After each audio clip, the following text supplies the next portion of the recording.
안녕하십니까. 텔레마케팅 관리사 자격증 과정의 김민주입니다. 저희가 지난 시간에는 3과목의 첫 번째 챕터를 했었는데요. 그래서 잘 정리가 되셨는지 우리 함께 기출문제를 풀면서 다시 한번 반복해 보도록 하겠습니다. 자, 1번 문제 함께 볼까요? 자, CTI 추가 기능 중 다음이 설명하고 있는 다이얼링 시스템은 그랬어요. 저희가 지난 시간에 여러 가지 시스템에 대해서 한번 했었죠. 그리고 어떠한 기능을 가지고 있나, 어떠한 기능들이 우리에게 큰 도움을 주는지에 대해서 좀 했었는데, 자, 먼저 여기 박스 안에 글을 좀 읽어보도록 하겠습니다. 고객 리스트가 데이터 베이스로 저장이 되어 있어서 상담원이 고객을 선택하면 자동적으로 전화를 걸어주는 시스템이다. 그런 기능이다. 이 기능은 전화 통화를 하기 전에 고객의 전화번호뿐만 아니라 고객에게 관련되는 고객의 속성, 이력 정보 등을 컴퓨터 화면에 모두 나타내 준다라고 했어요. 자, 이렇게 보니까 너무 헷갈리죠. 게다가 보기도 너무 비슷하게 나왔어요. 프레딕티브, 프로그레시브, 프리뷰 다이얼링. 자, 그래서 정답은 이제 자 보세요, 여러분. 뭔가 컴퓨터 화면에 보여준다 그러죠. 뭔가 보여준대요. 뷰, 볼 수 있는 거죠. 그래서 정답은 사실 프리뷰 다이얼링이고요. 그럼 우리 프레딕티브 다이얼링은 뭐냐? 자, 프레딕티브 다이얼링은 어떠한 리스트가 있어요. 고객의 리스트가 있으면 이거를 컴퓨터가 가지고 있어요. 전화를 해요. 고객에게 순서대로 전화를 하는 거죠. 어떠한 순서에 맞춰서 전화를 하고, 자, 보면 전화를 했는데 어떤 사람은 받기도 하고요. 응답을 하기도 하고, 응답을 하지 않거나 혹은 뭐 부재 중이거나 그런 경우도 있죠. 그랬을 때 여러 가지 사례가 나오는데 이 중에서 응답한 고객을 응답했다라고 하면 그때 바로 상담사에 연결해줘요. 대기 중인 상담사가 있을 거예요. 그 시간에 바로 먼저 알아서 전화를 해보고 컴퓨터가 고객이 응답을 했다 하면 그때 바로 연결해주는 것, 이게 바로 프레딕티브 다이얼링이다 라는 거죠. 자, 그러면 프로그레시브 다이얼링은 뭐냐? 이 프로그레시브 다이얼링도 굉장히 비슷해요, 여러분. 그래서 콜센터에서 컴퓨터가 이제 데이터 리스트를 가지고 있죠. 리스트를 가지고 있고, 자, 그래서 가지고 있으면 이 시스템이 자동으로 전화를 거는 거죠. 여기서도 순서에 맞춰서 전화를 걸어요. 자, 그런 다음에 바로 다음 상담을 위해서 대기하고 있던 상담사들이 있어요.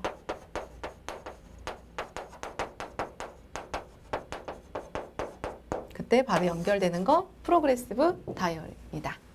이거랑 굉장히 비슷하죠. 그런데 뭐가 다르죠? 응답을 한 고객만 연결해 주는 건 상담사예요. 그리고 응답이 되든 안 되든 일단 고객에게 전화를 걸고 바로 그 다음에 상담사에 연결해 주는 건 프로그레시브 다이얼링이다. 그리고 여기서 고객을 어떤 선택하면 여기는 자동으로 전화가 가는 게 아니죠. 상담사가 고객을 직접 먼저 선택해요. 그러면 자동으로 전화를 걸어주는 거죠, 기계가. 그 다음에 고객하고 통화하기 이전에 이미 고객의 정보를 컴퓨터 화면에 보여주는 것, 이게 바로 프리뷰 다이얼링이다 라고 기억을 해주시면 되겠습니다. 자, 굉장히 좀 어렵죠? 하지만 이분들 조금만 더 이제 반복적으로 공부해 보시면 이제 어느 정도 잘 구분이 되실 거예요. 자, 그럼 다음 문제 볼까요? 상담원의 업무 숙련도에 따라서 콜을 분배하는 기능이네요. 우리 이렇게 아는 문제 나오면 너무 기분 좋지 않아요, 여러분? 우리 바로 전 시간에 했었죠. 상담원의 업무 숙련도, 어떤 스킬이 있다라는 거죠, 지금. 그를 업무 숙련도에 따라서 콜을 분배하는 기능이고, 상담사의 직무 능력을 평가해서 숙련도에 따른 등급을 책정하고 각 등급에 따라 적용하거나 콜센터의 특성에 맞게 활용한다. 바로 뭐였죠? 콜 베이스드 콜 라우팅이다. 스킬 베이스드 콜 라우팅이다 라고 기억해 주시면 되겠습니다. 자, 그 다음 콜 블렌딩 기능이 있어요. 여러분, 이 콜 블렌딩 기능은 뭐냐면 인과 아웃바운드 함께 할 수 있도록 시스템이 되어 있는 것, 콜 블렌딩 기능이라고 합니다. 자, 이렇게 해서 정답은 4번이 되겠죠. 자, 다음 문제 같이 풀어볼까요? 3번. 고객과 전화 통화를 마친 후에 새로운 전화를 받아서 처리할 때까지 이전 통화에서 일어났던 일을 마무리하는 데 필요한 평균 시간이에요. 우리 이것도 했었죠. 기억나시죠, 여러분? 내가 고객하고 상담을 했어요. 그런데 내가 새로운 통화를 하기 전에, 다른 고객과 상담하기 전에 내가 이 일을 처리할 게 있어요. 자, 이 시간 뭐였죠? 랩업 타임. 그래서 정답은 1번이 되겠습니다. 그래서 이거는요, 에버리지 스피드 타임은 내가 얼마나 빠르게 대답을 좀 하느냐, 그리고 얼마나 빠르게 신속성에 관련돼서 전화를 좀 받는지 신속성에 관련된 부분이고요.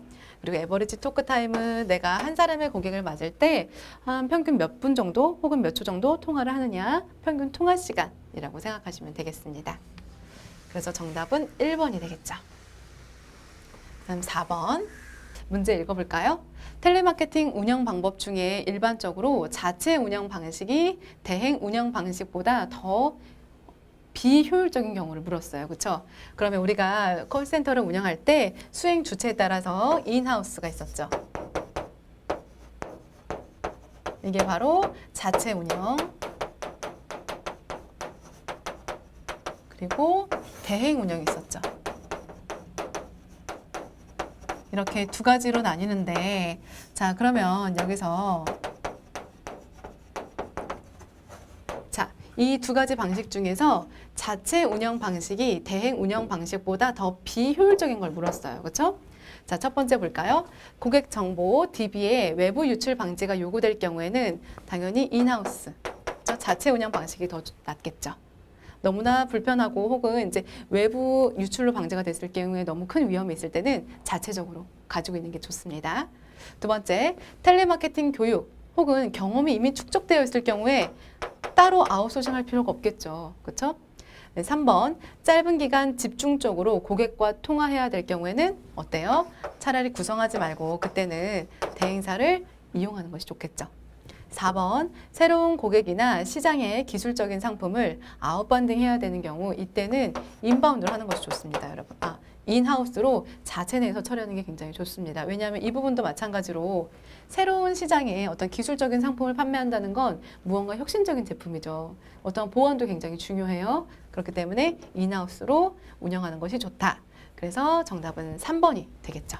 짧은 기간 집중적으로 단기간으로 운영하거나 혹은 사내에 어떠한 전문가가 없고 이러한 경험들이 없을 경우에는 아웃소싱을 이용하는 것이 더 유리하다라고 할 수가 있겠습니다.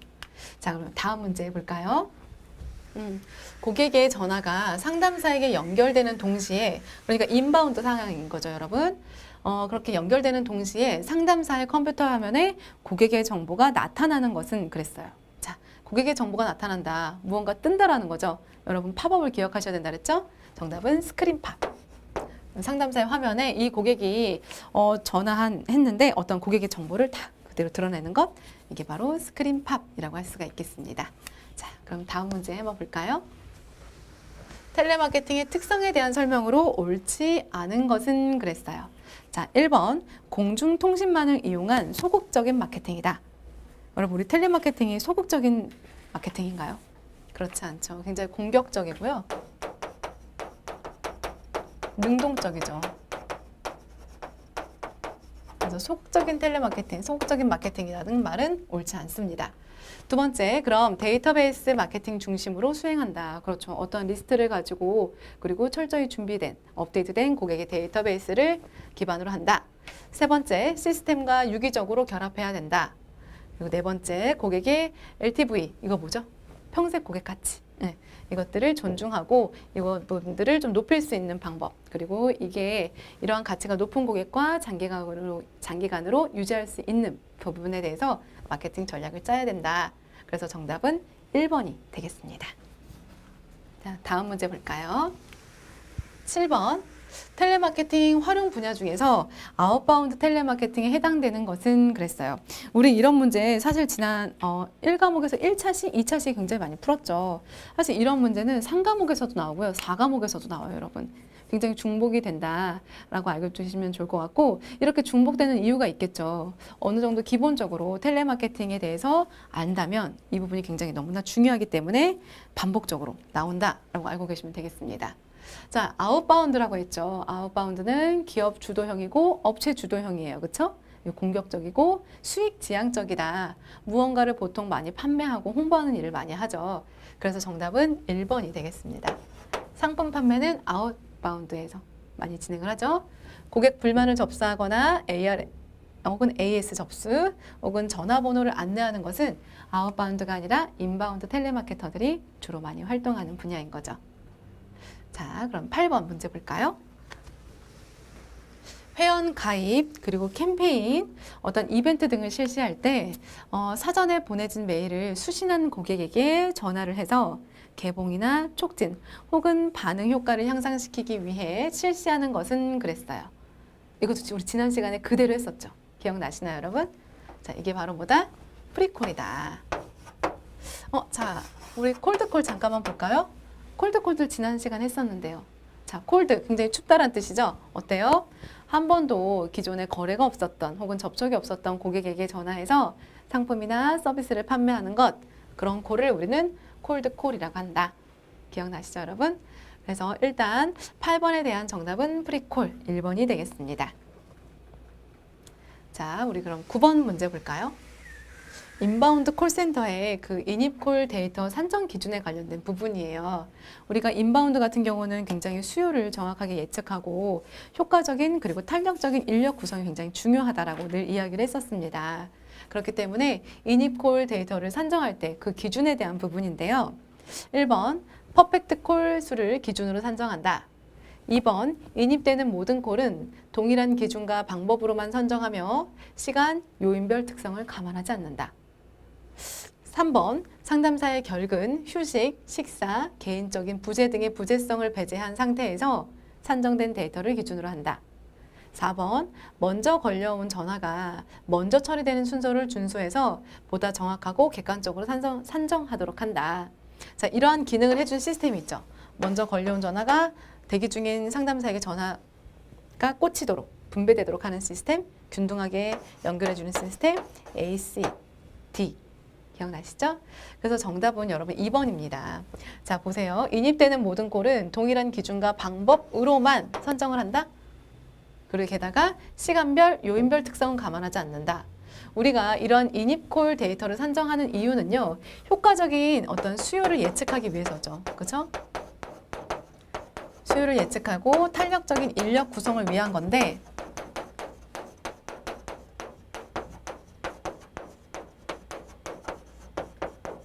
자, 이럴 때 시간이라던가 요인별로 우리는 상담사를 다 배치시켜야 된단 말이죠. 그런데 이러한 것들을 인입콜 데이터 산정 기준할 때 시간별, 요인별 특성 감안하지 않는다? 이렇게 된다면 이러한 자료는 크게 우리가 도움이 될 수 없어요. 그렇죠? 그래서 이런 것들 산정할 때 시간, 요인 이런 것들도 당연히 모두 특성을 감안되어야 됩니다. 그래서 정답은 2번이 되겠습니다. 자, 10번. 10번 굉장히 쉬운 문제죠. 게다가 우리가 첫 시간에 했던 이야기예요. 그렇죠? 텔레마케팅은 어떤 단어의 조합으로 만들어진 용어인가? 그래서 정답은 3번이 되겠네요. 텔레커뮤니케이션 그리고 마케팅이다. 보통 이제 2번하고 헷갈려 하시는 분들도 있어요. 이제 텔레마케팅의 텔레는 텔레폰이 아니라 텔레커뮤니케이션이다. 고객과 상담하고 의사소통하는 부분이다. 라고 알려주시면 되겠습니다. 자, 그 다음 11번 볼까요? 텔레마케팅을 통한 판매 시에 염두해 둬야 할 사항으로 자, 그 원칙 중에 80대 20 법칙이 있어요, 여러분. 과연 이게 지금 무엇이냐라고 물은 거거든요. 자, 우리가 우량 고객을 계속해서 선별해내고 이분들을 대상으로 계속해서 마케팅 전략을 펼치죠. 이분들과 장기적인 관계를 유지할 수 있도록 노력하고요. 근데 그 이유가 뭐냐? 바로 그 중에 80대 20 파레토 법칙이라고 있어요, 여러분.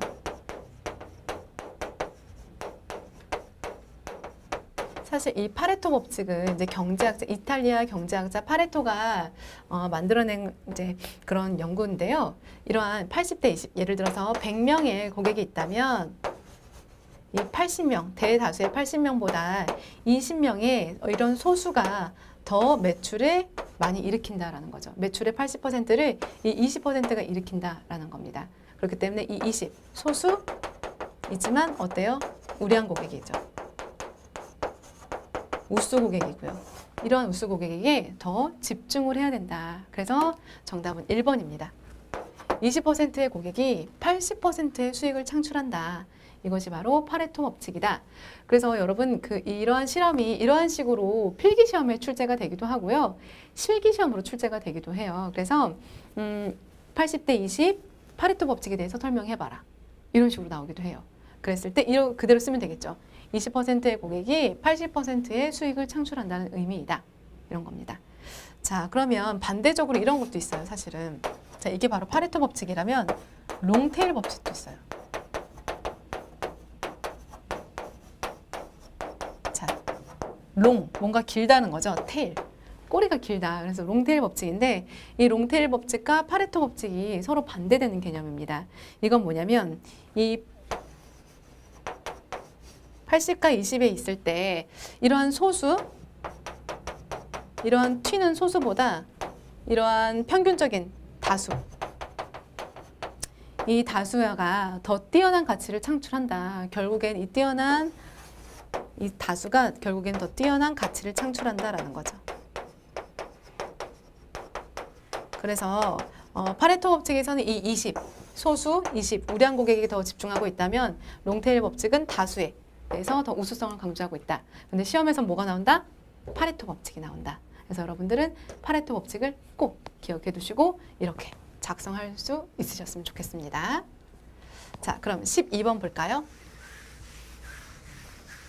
콜센터 개설 시 외부 전문기관에 위탁해서 조직을 운영할 경우에 장점이 아닌 것은 그랬어요.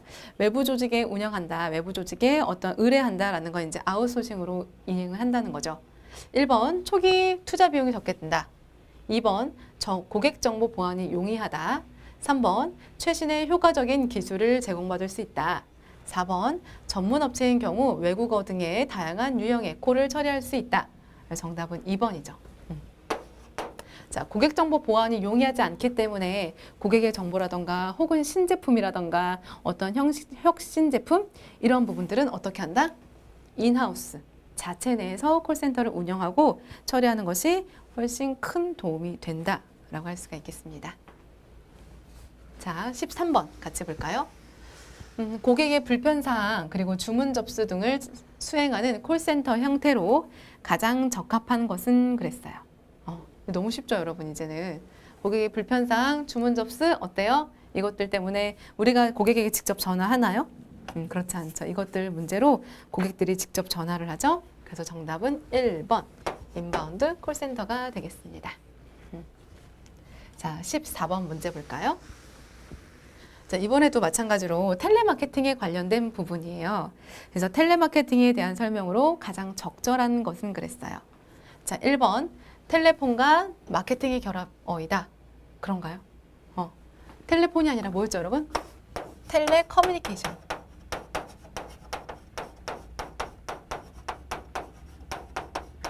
텔레커뮤니케이션과 마케팅의 합성어, 결합어가 바로 텔레마케팅이다. 그랬죠.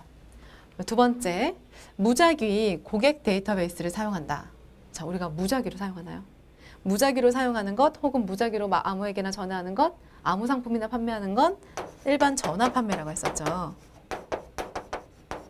그래서 일반적인 전화 판매와 텔레마케팅은 다르다라고 했었어요. 가장 둘을 차이점 뭐였죠? 바로 데이터베이스죠. 그래서 이 데이터베이스는 늘 최신 것이어야 되고 그리고 지속적으로 관리하고 작업해야 된다. 수정해줘야 된다. 이게 바로 데이터베이스였죠. 그래서 2번 무작위의 고객 데이터베이스를 사용하는 것은 아닙니다. 2번도 틀렸죠? 3번 일방향의 커뮤니케이션이다. 자, 여러분 텔레마케팅은요. 상담사와 고객 이렇게 해서 어때요? 쌍방향의 커뮤니케이션이죠. 고객 혼자 진행을 하거나 상담사 혼자 진행할 수 없어요. 혹은 한쪽으로만 계속해서 이야기가 오고 가는 것이 아니죠. 서로 주고받아요. 그렇죠? 그래서 일방향이 아니라 쌍방향이다. 그럼 보기 3번도 틀렸네요. 그렇죠? 그러면 정답이 4번이 되겠네요. 고객 반응에 대한 효과 측정이 용이하다. 그렇죠. 그리고 어때요? 피드백이 빠르다. 이게 바로 텔레마케팅의 가장 큰 장점 중에 한 가지였죠. 그래서 정답은 4번이 되겠습니다. 자, 15번 문제 볼까요? 인바운드에 관련된 부분이에요. 그래서 인바운드 콜센터 전화 상담 시 중요 사항으로 맞는 것은 그랬어요. 자, 인바운드 상담은 고객 주도형이죠. 그죠? 그리고 보통 고객의 어떤 불만이나 문의를 해서 이제 우리에게 전화를 주는 건데 1번 고객 문의 내용 파악을 한다. 그렇죠. 고객이 어떤 사항으로 전화를 했는지 확인하는 것 바로 인바운드죠. 그래서 우리가 어떤 의사소통 능력 중에서 어떤 것이 가장 중요하다고 했었냐면 경청과 공감. 이것들이 굉장히 중요하다고 그랬어요. 고객 문의 내용을 파악하려면 제대로 들어야 돼요. 그렇죠? 편견 없이 제대로 들어야 되고 정확하게 빠짐없이 들어야 된다. 를 들을 때 공감 능력을 좀 향상시켜주면 더 좋겠다. 두 번째, 통화 가능 여부를 확인한다. 고객이 통화가 가능하니까 저희한테 전화를 했겠죠. 그렇죠? 그래서 두 번째, 바쁘시다. 물론 바쁘시겠지만 통화 가능하니까 전화를 했을 거예요. 통화 가능 여부를 묻는 것은 아웃바운드 텔레마케팅이죠. 자, 그다음 세 번째, 전화를 건 목적을 설명한다. 전화를 건 건 고객이 목적이죠. 고객이 목적이 있단 말이에요. 그래서 전화를 건 목적을 설명하는 건 아웃바운드. 그다음 네 번째, 통화 상대방을 확인하는 것. 이것도 아웃바운드죠. 사실 이거는요, 보통 아웃바운드 상담 초기에 진행하는 것들이죠.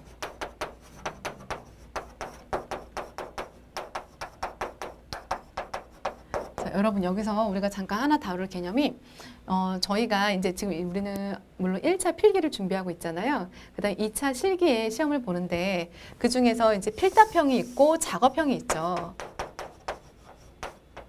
이 작업형 중에서 우리가 스크립트를 쓰는데 아웃바운드 있죠. 보통 아웃바운드 문제 하나, 그리고 인바운드 필기 시험 문제 하나, 인바운드 스크립트 하나.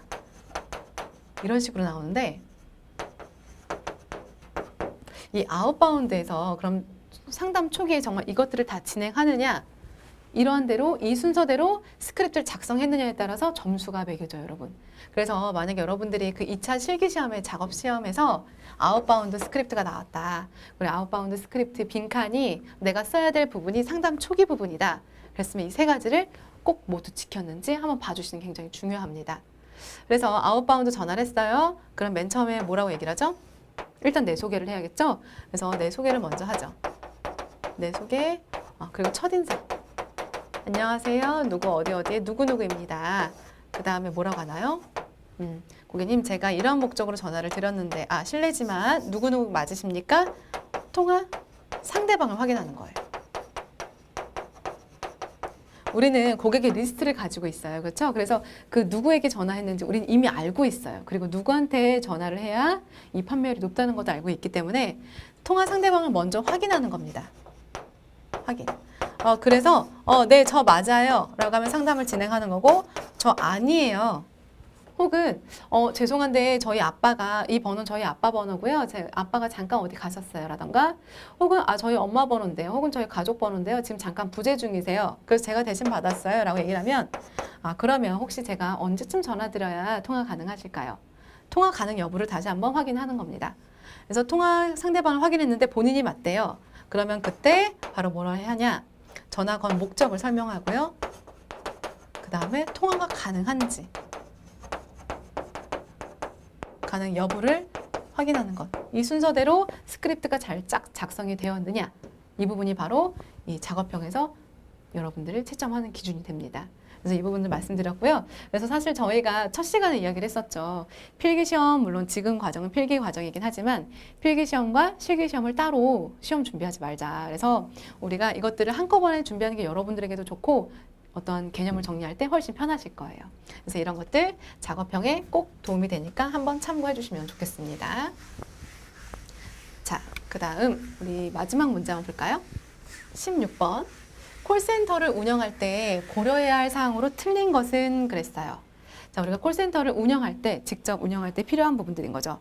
첫 번째, 주요 대상 고객의 데이터 확보와 관리 방안이 필요하다. 이거 굉장히 중요하죠. 그래서 내가 어떤 고객을 응대하느냐, 이런 데이터 확보, 지속적으로 관리하고 늘 업데이트하고 굉장히 중요합니다.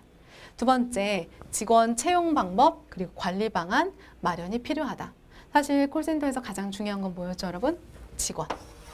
사람이었어요. 그렇죠? 이런 것도 굉장히 중요하다. 세 번째, 콜센터 운영에 따른 지속적인 비용 관리가 필요하다. 콜센터를 운영하는 것도 어때요?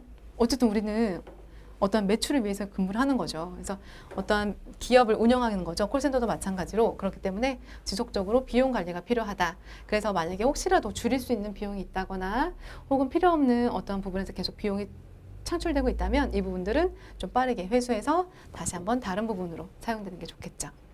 4번, 초기 운영은 전화 채널만을 이용하는 것이 바람직하다. 사실 여러분 텔레마케팅은요, 물론 주로 전화를 이용하지만 그렇지 않아요. 그렇죠? 전화뿐만 아니라 팩스를 이용할 수도 있고요. 그리고 이메일, 또 최근엔 스마트폰, 그리고 또 뭐도 있나요? 핸드폰, 그리고 온라인, 인터넷. 여러 가지 도구들이 있어요. 그렇기 때문에 만약에 여러분들 초기에 운영하실 경우에는 정말 우리가 주 맞이하게 되는 고객들이 어떠한 채널들을 좀 주로 이용하고 어떠한 채널을 주로 조금 편리하게 이용하는지 확인해서 이 채널을 선택하는 것이 바람직합니다. 그렇기 때문에 초기에는 전화 채널만을 이용하는 것이 아니라 여러 가지를 한 다음에 그 다음 결과를 분석해서 선택하는 것이 좋겠죠. 여기까지 해서 저희가 3과목의 첫 번째 챕터 이론과 그리고 기출문제 모두 다 풀어보았습니다. 저희가 다음 시간부터는요, 이제 어떤 콜센터를 이루고 있는 조직 그리고 각 기업의 조직에 대해서 함께 공부를 해보도록 하겠습니다. 고생 많으셨습니다.